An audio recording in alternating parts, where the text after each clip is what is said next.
Hello people, I'm Gage, and today we're going to be reviewing Nintendo's 2024 and giving it a score through 1 to 10. This is going to be a bit of a casual video. I have a list of events and releases that happened this year, notable releases anyway, for Nintendo anyway.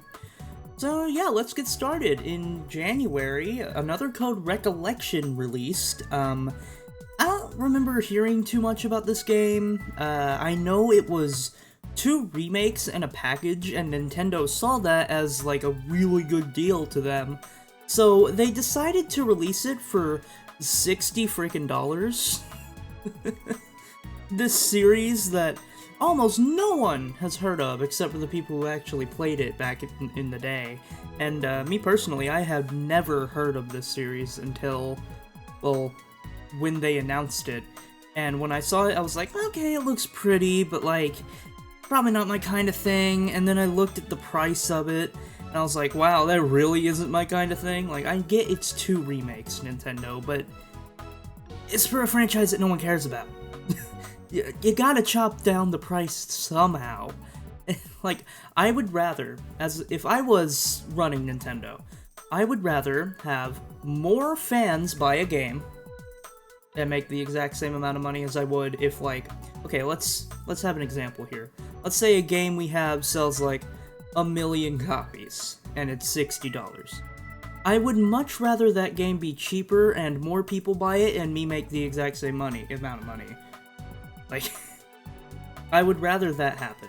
Because if you have more fans of a thing, they're more likely to buy future products that you can then price at a higher price point, like $60. But for another Code Recollection, why? Why is it $60? They didn't even put it on sale for their whole holiday sale thing this year, which is really weird. That you think you'd want more people to buy these games that you know people aren't going to otherwise buy, and yet they're just gonna be like, hey, we're never gonna put these games on sale. It's very confusing, but anyway, January is really a bare bones kinda month. Like, it had Prince of Persia, The Lost Crown, and Apollo Justice Ace Attorney Trilogy. Those aren't Nintendo games, but they came out on Switch and they're notable releases. So I mentioned those, but you know, it's a pretty bare bones month always in January. I mean, it's not the best time to release games anyway, because it literally we just passed the holiday season, so I get why January didn't really have much. But then we get into February, and February had a little bit. The release of Mario vs. Donkey Kong remake came out, and it was $50. It was $50. Now, I get it a little more for this one, because it's Mario. It is Mario. I get that. But, again, it's a puzzle game. No one's buying a puzzle game for $50. Just put it on sale. They didn't put this game on sale either. I don't think they put this game on sale either. I don't have the page pulled up for that one, but, like, pretty sure they didn't put that game on sale either. Which is ridiculous. Like, dude, I get $40 for that game. Listen, $10 does make a huge difference. People are always like, oh, it's just $10, just buy the friggin' game. Well, you don't understand how big of a difference $10 is. $10 really builds up over time, you know? So, I don't know, I just think this game should have been cheaper than it was, and the game looks really freaking beautiful, though. The models of Mario and Donkey Kong, they look amazing. The fully animated cutscenes, it just looks like a really, really polished product, but I played the demo, I liked it, but it was super freaking short. Like, I think the demo was 3 levels. The demo was 3 levels. It really wasn't that long at all, so yeah, Mario vs. Donkey Kong remake, it's fine, but I didn't buy it because I don't want to spend $50 on a Mario puzzle game. And now we get into one of the big things, the February Direct Partner Showcase. Now, there wasn't much here. I mean, we had some rare games put on NSO, like Battletoads and Battle Maniacs and Blast Corp, but we also had Super Monkey Ball, Banana Rumble, and then they ended the whole thing with Endless Ocean Luminous. Okay. Endless Ocean was an old Wii series. Like, I'm pretty sure it was a series on Wii. They had 2 games at Endless Ocean, and well, I can't remember what the sequel is called, honestly, but Endless Ocean something. They had 2 games on Wii, and now this is the 3rd game in the series, I believe. I could be very wrong. I don't know anything about Endless Ocean. But yeah, they announced this game, Endless Ocean Luminous, and we'll talk a little more about that later. So, let's move on a little bit. In a Pokemon Direct, the Pokemon Day Direct or whatever, they announced Pokemon Legends Z to A. Now, they announced it, and we have currently heard literally nothing about this game at all for the rest of the entire year. And honestly, I'm kinda happy about that, because I don't want to know anything about this game. I really don't. I don't want to know anything about this game until next year, when it's actually polished. Because, listen, I love Pokemon Legends Arceus, but the game is so ugly.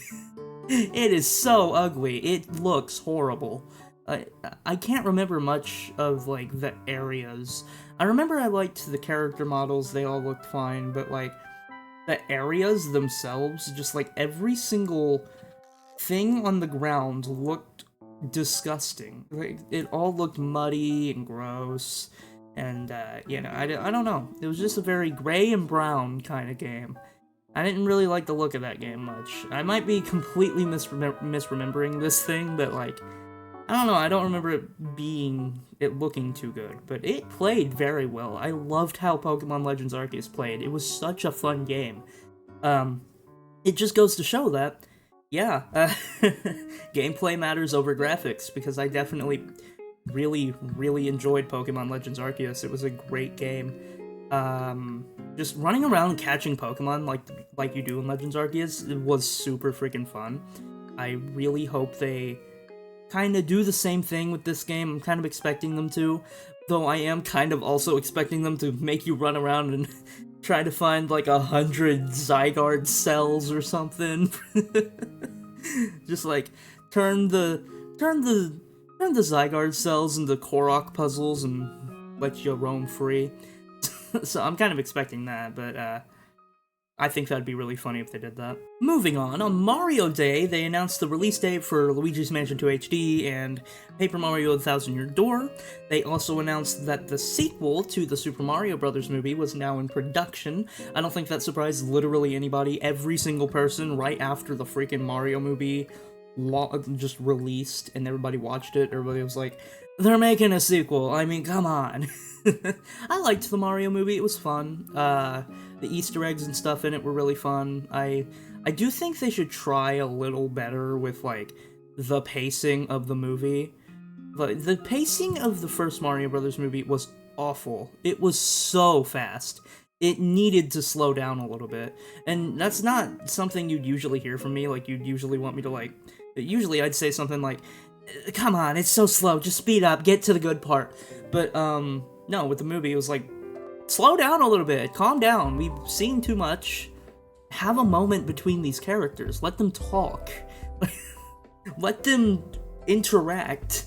Let them do something. Like, it needed to slow down. It really needed to. And the writing needed to be better, too. So, and I hope the next movie is gonna be really good. Again, it's a Mario movie, I don't really expect it to be, like, the biggest Hollywood production thing ever, and honestly, I kinda don't want that, because the biggest Hollywood production thing ever is kinda boring nowadays. It's literally just the same thing over and over again.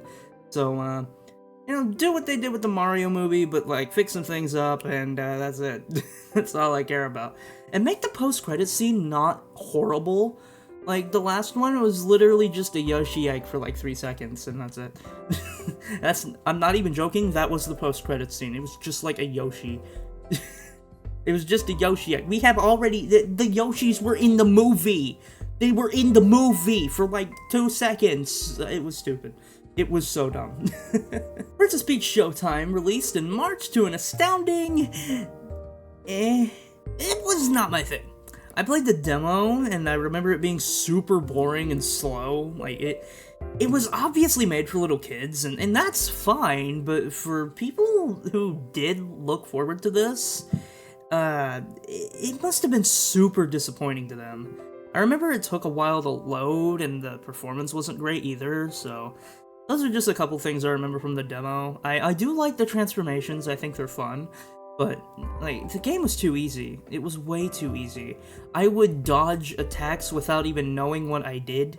I felt it was just impossible to get hit in this game. It was weird. It was so boring. Which is weird because it looked so interesting, you know? It looked so interesting, but it was very boring. And I guess it was made by Goodfield, the people who made Kirby's Epic Yarn, Yoshi's Woolly World, or Yoshi's Crafted World. Now, Crafted World was also kind of a little bit on the boring side. It wasn't the best game. Honestly, it was a huge step down from Yoshi's Woolly World. Yoshi's Woolly World is the best Yoshi game. Hands down. I don't know what Goodfield's been doing recently, but I really hope they kind of, like, go back to making good games, because I would love to see good games made by them again. I don't know. We'll see. We'll see what happens. So the entirety of April was just dedicated to the death of the Wii U and the 3DS's online functionality, which is really incredibly sad. Like, dude, I loved the Wii U, I loved the 3DS. I remember I spent so many hours playing Mario Kart 7 and Mario Kart 8 online. I played a lot of Mario Kart. Pretty sure Tomodachi Life had some online stuff in it as well, so, like, there was a lot of stuff about the 3DS and the Wii U, more so the 3DS, that was, like, online functionality, and I just really, really loved it. And also Splatoon 1, oh my god, that game was awesome. I love that game. I loved that game so much, and now it's dead. Now it's dead. It kind of died the second Splatoon 2 came out, and the second Splatoon 2 came out, I'm pretty sure Splatoon 1 was just flooded with hackers. It was weird. But I remember when I did play Splatoon 1 for the last time online, it didn't take too long to get into a match. Again, there were hackers, but it didn't take too long to get into a match, so people were still playing that game. And it's just really sad to see that game go. It's really sad to see the Wii U and the Wii U online functionality go, the 3DS online functionality go. It's just so sad. And, well, it will be missed. Now there's, like, mods and stuff that keep it going. I think there was, like, Pretendo Network or something, I think it's called. But, like, there are, like, fan projects that are keeping the online community a thing on the Nintendo Wii U and the 3DS, but, yeah, it was, kinda sad. But let's get into something super exciting. On May 7th, President Furukawa of Nintendo stated that the successor to the Nintendo Switch would be announced before the end of the fiscal year. And, oh my god, dude, I was so excited. I was extremely excited. And I expect an announcement in January. I have a feeling that they will announce the Switch 2 in January. In January or in February, I do not think they're going to wait until March.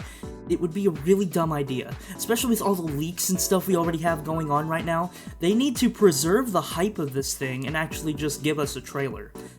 That's why I expect it in January. We also don't really have that much going on in January, and I expect a summer release for this, so they kind of have to. They kind of have to show a trailer or something for this. I don't expect them to show off any new games or anything. It's probably just going to be the same as the Switch 1 trailer. Maybe we'll have a tiny little sneak peek of a new 3D Mario like we did with Super Mario Odyssey in that trailer, or Splatoon. I think we even saw a tiny bit of Breath of the Wild gameplay in there. But I think we had already seen some Breath of the Wild gameplay before then, but I don't remember. It's been a long time, but yeah, I kind of expect something in the vein of the Switch 1 trailer, but in January. Come on.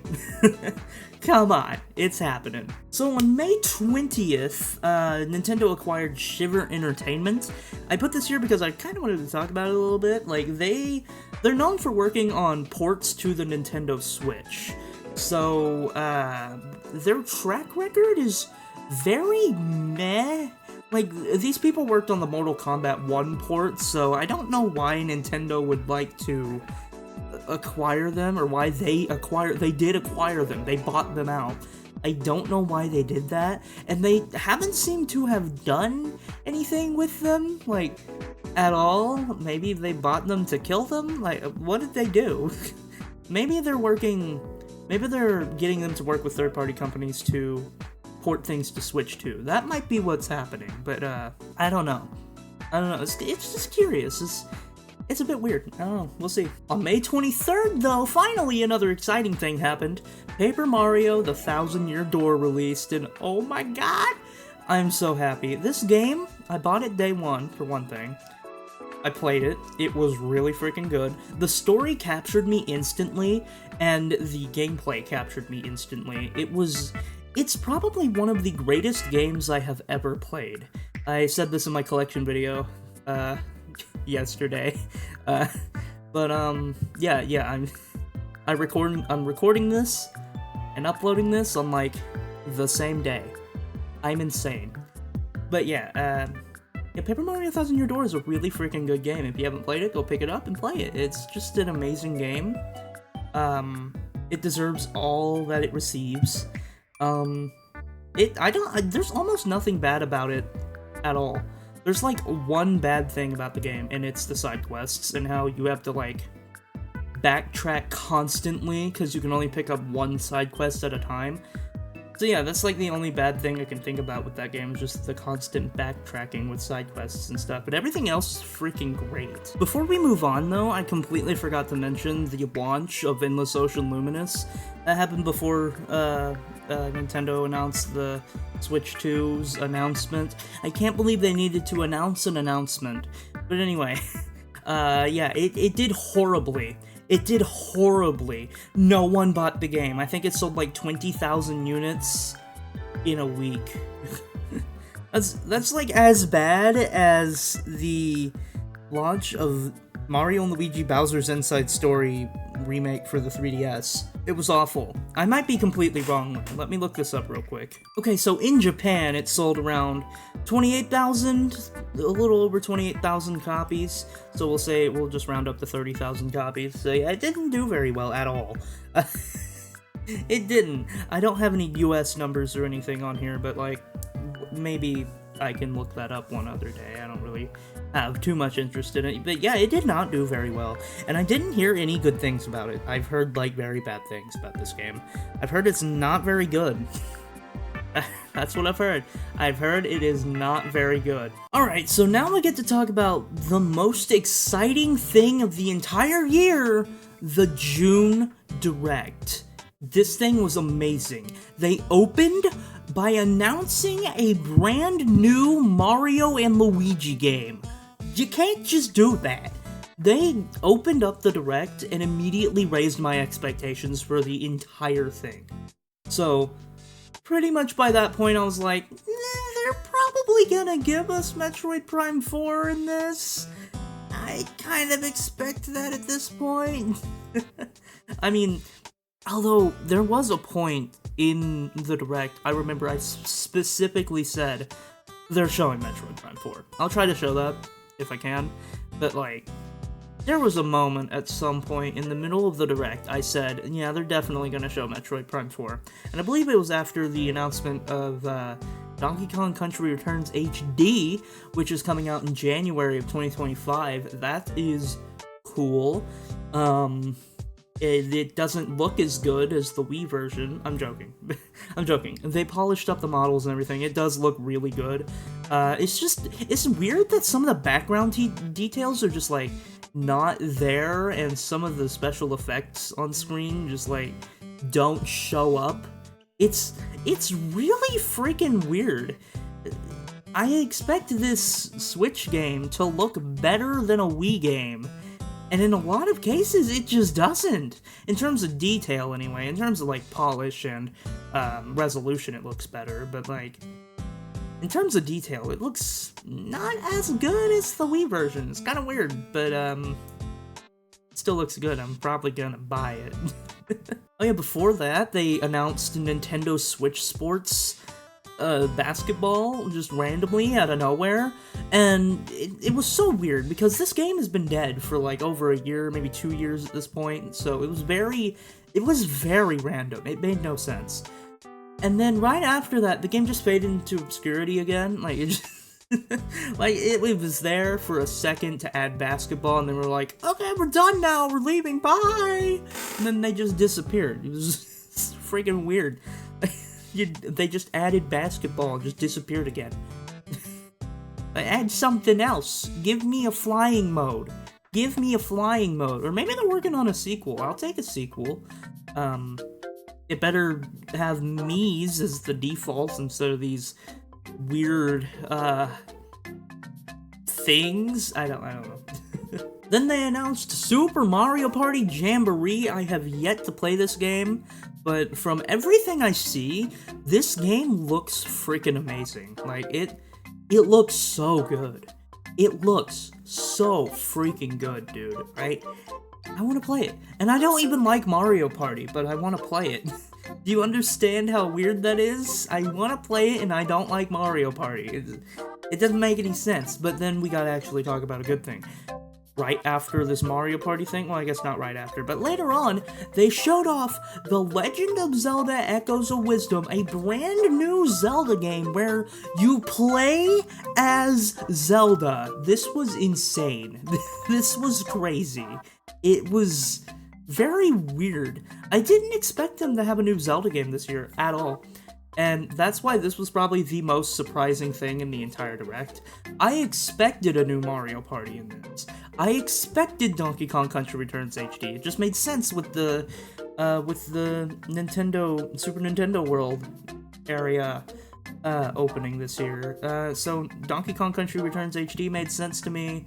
Mario Party made sense to me. I didn't expect it, like, Mario Party to be like that.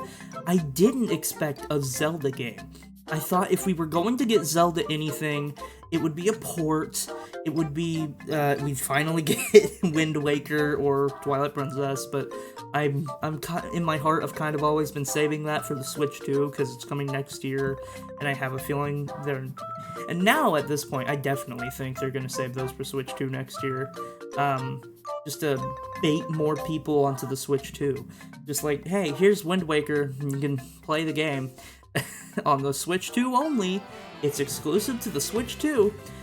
Go buy a Switch 2. Instead of keeping your old Switch, you can switch over to the Switch 2. Get what I said there? Switch over to the Switch 2. They're probably going to do that at some point. But yeah, that's what I kind of expected with Zelda moving forward. But no, we got a new game. A new top-down game. A new top-down Zelda game, which was crazy. Like, no one expected a top-down Zelda game. Maybe some people did. I definitely did not expect a top-down Zelda game at all. But I am happy we got one. I still haven't played it. Kind of saving all my money up right now to get the Switch 2 when it comes out, so I can do like a video on it on day one, hopefully. So that's kind of what I'm saving my money for right now. So I haven't really bought any of the games yet. But they also, at the end of this Direct, finally, after like 7 years, showed off Metroid Prime 4 as Metroid Prime 4 Beyond. Dude, Metroid Prime 4 is cool. Like, this game looks really good. It's so freaking pretty. It is so pretty. It looks awesome. It looks amazing. I want to play it. But I'm not gonna play the game unless they give us Metroid Prime 2 and 3, and I'll talk about that in a future video. I have an idea, I'll talk about that in a future video, probably. But, yeah, Metroid Prime 4 looks cool, that's cool. And now we enter the falling action of this year. Yeah, we're like halfway through the year, and we're already in the falling action. This is where a lot of stuff happens, but no actual good events or anything. Nothing. But they did release Luigi's Mansion 2 HD on July 27th, and you already know my thoughts on that game if you watched my review, and I'll leave a link in the description or just a card on screen. But on July 10th, Nintendo released something really freaking weird. It was this, like, dude standing with, like, a bag on his head, It was weird. It was kind of creepy. It was creepy. People thought this was going to be an M-rated, realistically gritty horror game from Nintendo. People were like freaking out. People were like, dude, this is gonna be amazing. And then on July 17th, literally exactly a week later, they were like, hey, it's a new Famicom Detective Club game. And everybody was like, oh. To be fair, that is a really, really good way to market your game. I have a feeling that a ton of people bought and played this game because of that marketing strategy there. That was a fantastically brilliant idea.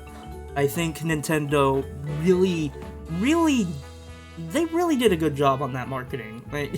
It was great. That was awesome. But god dang was the realization of the actual game way worse than what people were actually theorizing it would be. The theorization people made up in their heads, and then the actual realization of the real thing it's kind of bad.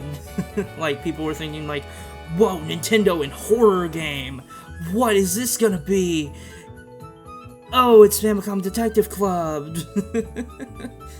Cool. Like, they remade the 2 Famicom Detective Club games before. I think it was 2. There were 2.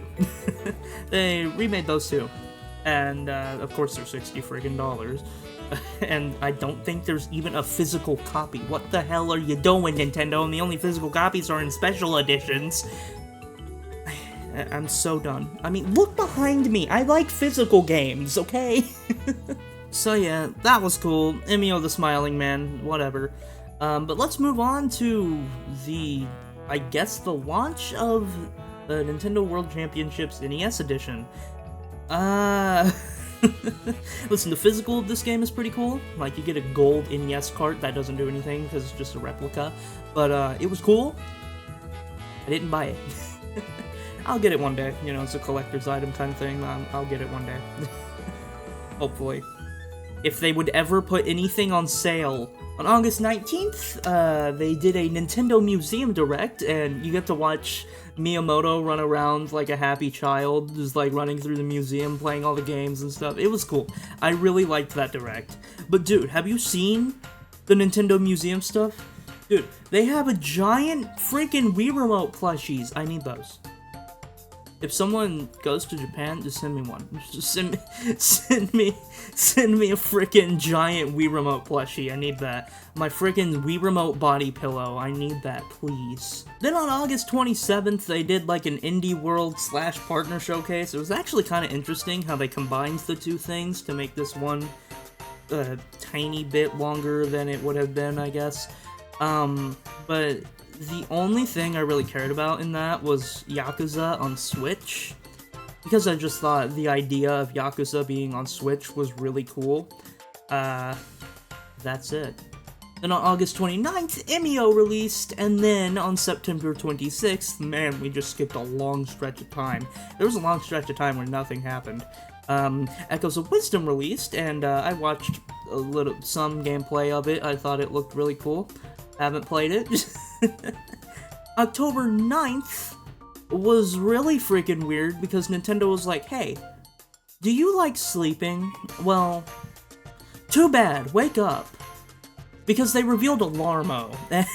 This was the weirdest thing. I never expected Nintendo to just randomly release an alarm clock. By the way, this alarm clock is $100! It's an alarm clock. Sure, it's an alarm clock that plays Nintendo music and has a screen, but like, it's an alarm clock. I could probably make that on my phone. I don't know. But also the weird thing about it is like you'll roll around and it'll make sounds. Honestly, this product just seems annoying to me. Nintendo's just trying to invade on people's sleep now, I'm starting to notice. We already have Pokemon doing it, and now Nintendo's joining in. They're like, hey, we're gonna invade your sleep. we're gonna wake you up in the morning. We'll invade your morning. Pokemon invades your sleep. Nintendo invades the second you wake up in the morning. It's great. It was very weird. Later on in October, which I think October might be one of the busiest months for Nintendo this year, because there was just so many announcements, or releases. Just a lot of things happened in October, but also, on October 17th, Super Mario Party Jamboree released. Again, it looked really fun. I wish I played it. But then, oh, the big boy. You know I was gonna mention this, because if I didn't mention this, I'd be very disappointed in myself. On October 29th, they randomly freaking released a Xenoblade Chronicles X Definitive Edition trailer, and I exploded. My heart, I had a heart attack. I had a heart attack. My heart gave out, I died, and I had a heart attack, and it was because Nintendo released a trailer for Xenoblade Chronicles X Definitive Edition. If you don't know, I love Xenoblade. I've played a lot of Xenoblade, and I like the Xenoblade because Xenoblade is really freaking good, and you really need to play Xenoblade if you haven't played Xenoblade, and you really, really, really, really, really should check out Xenoblade 1, Xenoblade 2, and Xenoblade 3, because if you don't play those games, you're going to be very, very sad. You also need to buy all the DLC, and you also need to buy a Shulk amiibo, and you also need to buy all these Xenoblade amiibos and everything else, you know? It's like, I like Xenoblade. You gotta love Xenoblade. And then literally the next day, Nintendo's like, hey, we like Spotify. And then they released Nintendo Music. Just out of nowhere. They announced and released Nintendo Music and also some really cringy trailers. Like, they have some dude listening to Dr. Mario while working out at the gym, and then people going shopping to the Wii shop music. And also, who hums the Super Mario Brothers theme while doing laundry? Like, okay, dude, this was cringy as hell. I have the app on my phone, and it's something. It doesn't have a ton of games on it. Like, it has Tomodachi Collection on there. Random as hell. But is missing some Switch games. Like, what the hell? Why? Like, you think they'd release, like, the Echoes of Wisdom soundtrack on there or something? No, Tomodachi Collection, which is only a game in Japan, only released in Japan. It was on the DS, and most people haven't heard of it, so, I mean, okay. I mean, I love myself some Tomodachi Life. You could've put that on there, Nintendo! But they didn't. They didn't do it. And I'm sad. On November 7th, Mario & Luigi Brothership released, and I haven't played it until recently. I played about, like, 3.5, maybe 4 hours of the game, and, it's fine. The story kinda sucks so far, but the gameplay, like, the battle gameplay is really fun. It's super engaging, so I hope I like that game a bit more as I play it more. But, you know, it's just, like, kind of meh so far, so hope it gets better. And then on November 11th, which was kind of the last event of the entire year for Nintendo, that I can recall anyway, they did like a Super Nintendo World Direct for the Donkey Kong Land thing. It was cool. Again, you got to see Miyamoto run around like a child around the theme park and just be a super happy, jovial man. It's adorable. You just get to watch him play these little attractions and go on the roller coaster for literally 0.3 seconds, and yeah, it was alright, I guess. I mean, I already know I'm never going to be able to afford to go there, so whatever. So what's next? Now that we're done with 2024, what can we expect from 2025? Well, we're in the final days of the Switch, so I'm pretty sure it's very, very certain that we will get a Switch 2 announcement very soon. Hopefully in January, that's kind of what I'm expecting. January or February, sometime around then. They need to do it early. They really do. The leaks are kind of ruining the vibe for me. I would really like them to just announce the thing already and get it over with, so I can be hyped about this thing. And I'm already hyped about this thing. I'm gonna be more hyped about this thing once I know the release date and I know what it actually looks like. I need official images, official video, official things about this freaking product. There are so many leaks. There are so many leaks. I want to know what that C button does. Nintendo, you gotta tell me. You gotta tell me about these freaking things. Come on. Just do it. Just do it. Release the trailer. And that's it for me. So, yeah, what did you guys think about Nintendo's 2024? Oh yeah, we need to give it a score. It was a 5. It was a 5 out of 10.